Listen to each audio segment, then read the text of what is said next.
When people look for advice to build their skills and knowledge, think about how you might engage in that conversation. Rather than share your experience as a form of advice or tell them what to do, you could join the conversation as a developmental coach. The GROW model presents a useful structure for having these developmental conversations. The GROW model helps ensure conversations are structured, so your developmental coachee comes to their own conclusions about what they want to achieve and how they are going to do it. This gives them more ownership and pride in their decisions. It also keeps conversations focused on moving them towards action and outcomes and out of their current situation.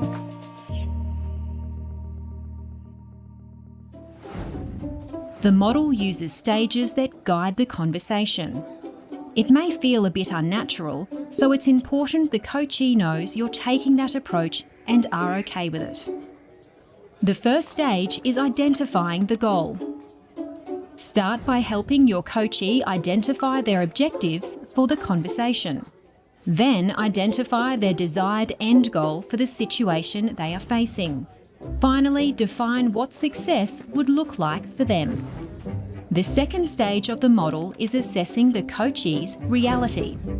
Help them to see where they are right now in relation to the goal they have identified. This step helps them understand how far they have to go to achieve it. It can also help to identify where progress towards the goal is already being made, or where it has been made in the past. It will help if they are specific about their progress, so ask for specific examples. It will also help them be realistic, so be prepared to challenge any assumptions or misconceptions evident in the coachee's self-assessment. The third stage is options for achieving the goal. In this stage, you want to help them explore potential options to achieve the goal they've defined and to evaluate those options. This might include exploring a range of options, evaluating them to see which are feasible and deciding which to pursue. Invite ideas from the coachee first. Once they have exhausted their options, you could add your own ideas. Only do this if it is helpful, not to show off how many ideas you have. The last stage of the conversation is articulating the way forward. In this stage, you are helping the coachee to define what actions they are going to take and when. Together, define the coachee's next steps. Set timelines for action. Confirm that they understand the plan. Identify the support they will need to implement their plan. Finally, ask them to commit to the plan. Of course, your real GROW conversations may not be quite so straightforward.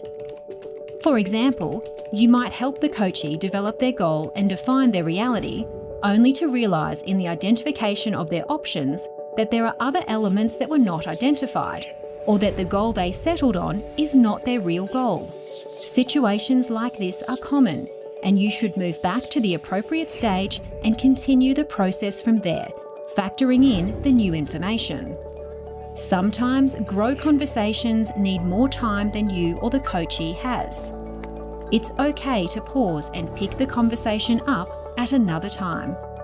A coachee might start the conversation with you at reality when they are frustrated.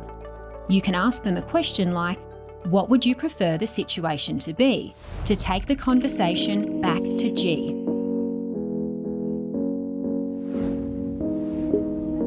Like with all developmental coaching, it's not something you do to someone, it must be done with them. And there's no perfect standard for the GROW model.